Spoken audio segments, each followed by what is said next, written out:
question of the day for the Jim and Terry Show. I'm your host, Terry. I'm the other guy, Jim. The question that we asked ourselves in the banter in between saving one podcast and getting set up for the next one is the notion of evil. And I do not ascribe to a spiritual framework, so the notion of good and bad or good and evil is something I'm not sure about. But I am sure of right and wrong, something that either fails the test of justice or creates some injustice by its very existence. And I'm going to start with what we ended up with, which is the discussion of laughter on a tape. Yeah, the Trump's attorney, which is also a government under Bondi, Pam Bondi. Yeah. He interviewed her for 9 hours, and Lawrence O'Donnell said the worst thing of all was the laughing. Like they asked her about what she think about John F. Kennedy Jr. She said, "Oh, I fancied him." And then they had a good laugh about that she really, really thought he was a good-looking guy. And, you know, and she... Well, he was. Yeah. Probably all women... What does that mean if I say I fancied him? Yeah, but they're laughing and laughing and laughing. There was no questions that were hard at all. Mm-hmm. All they wanted to get out of her was that Trump was just a perfect gentleman at all times. All times he was a perfect gentleman. Sort of friends, maybe not. But that's Ghislaine Maxwell, who's a convicted pedophile sex trafficker. And liar, a convicted liar. What do you call it? Yes. Perjurist? Yeah. No, perjury. That's perjury, right. Yeah, convicted of perjury. So now you're listening to her, and that's what they said. And one of the women that were being interviewed said that voice, that calm voice, turns basically... Makes you sent throw shiver up. down her back, because that was the voice that tricked her into going to New York, thinks she was having an interview. That's the voice that said, look, he's just an old guy for $200. Give him a massage and that'll be fine. And it turns into rape and everything else. And it's that gentle voice recruiting these young girls. Well, we said it in the now previous you don't think podcast. it's evil. I think it's evil. Yeah, well, I use this derisively, but not in truth. The voice of Satan is the voice of Ghislaine Maxwell, because it's sugary sweet while convincing people. And she gets off on little girls being horrified. Yes. Because some of them were talking about how they were horrified. And one girl said that there on her bed was a schoolgirl outfit. And Ghislaine said, put that on and go massage his feet. Or something, bring him a coffee. I don't know what it was. And she said she didn't. They said, why did you do it? She said, I'm alone.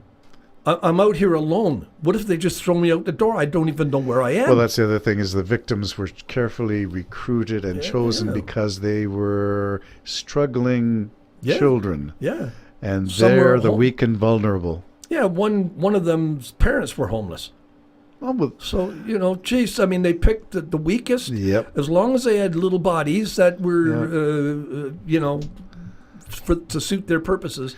Well, but, I mean, even that put on a school thing, that's Ghislaine telling the girl to do that for him. Yep. She gets off on the fact that these kids are horrified and that they're going to do whatever this Isn't that a form of sadomasochism? Yeah, I'm not sure I would clinically diagnose it. I'm not a psychiatrist, but surely this is not normal.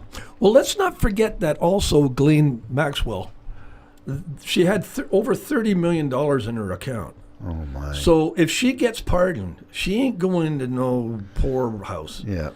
And she said, I don't know whose money that is. Yeah. Yes, you do.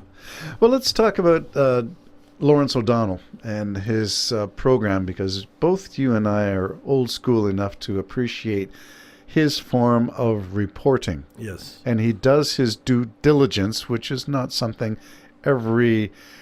what do they call it? Independent journalist does the due diligence. He even mentioned that about listening to all 9 hours of that stupid conversation. Of that testimony. He listened to it all. Yeah. And he said the laughter was what bothered him the most. They're laughing. And he says most journalists don't have the time for that. You know what I mean? They'll just cut to the point, bang, bang, bang, and it's missed. Nobody else mentioned the laughter, but for Lawrence O'Donnell, he said that was just devastating. That was the source of his revulsion. Yeah. Now, I'm going to link that into ground news and talk about sources and how we adjudicate somebody as a credible source and someone as a non-credible source. So when we take a look at Pam Bondi, we know that she was involved in the state of Florida and letting Epstein off the first time. We know that Trump's personal lawyer is now the deputy AG. Hello, people. What is wrong with you for allowing this to happen? Yeah, and it does. And he went to interview the very person that can probably put Trump behind bars. Yes. And she lied to him, and they got moved to a resort. And they're at the resort, she'll stay until Trump will pardon her. I'm not one to advocate violence. I know you've been predicting civil war for a long time now, and you still haven't seen the movie. So I don't know what kind of American you are. Well, I know you're not. I know you're not an American. But I'm a true blue Canadian. And we'll get to a Canadian that could be a conservative. We'll get to give Charlie. A liberal a chance. We'll get to get the country on its feet. We'll get to Charlie Angus and all things Canadian in another podcast. He's on Midas Touch now, eh? But wrapping this one up before we get into all things Canadian and Midas Touch North and all that stuff, the ground news is how we source our information and check it out to make sure it's credible before we click forward to our friends and, share, click like, share, or whatever the sequence is. Ground news I've been subscribed to now for nearly a year as a way of checking the details of source material. And that's something I told you.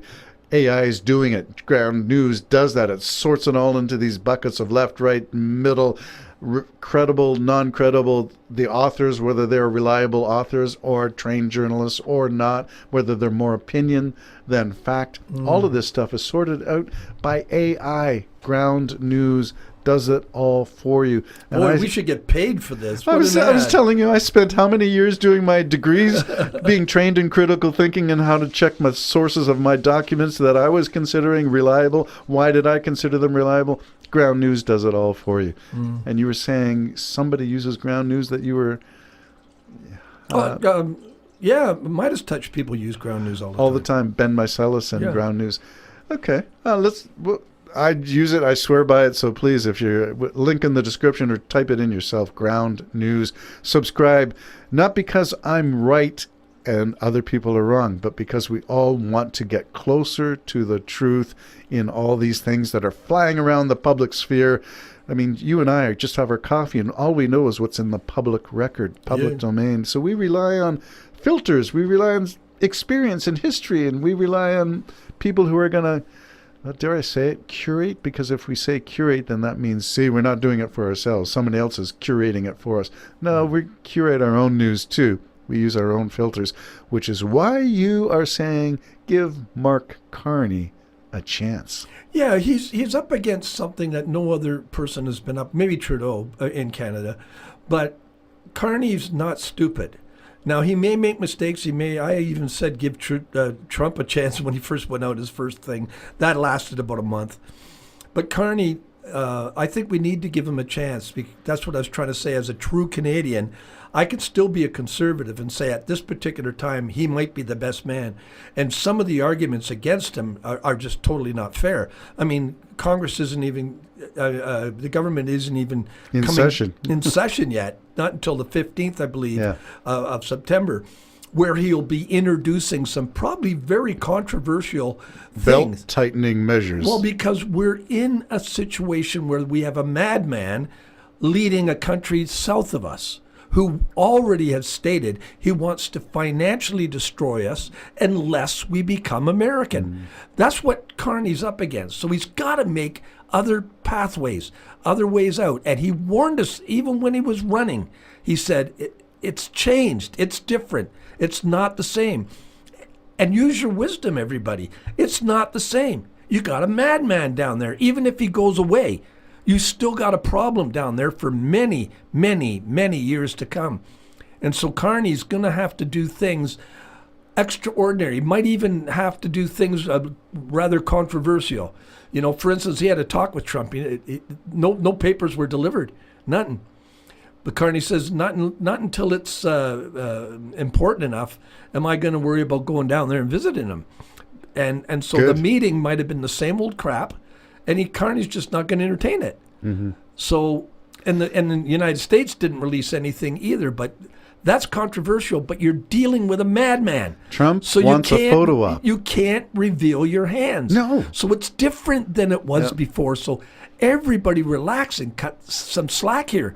This guy came into this battle knowing he was coming into a battle. I mean, Carney. Now let's keep our Knowing- elbows up and let's do our part. Shop Canadian. Yeah. Yeah. Jim and Terry Show signing off. Bye-bye.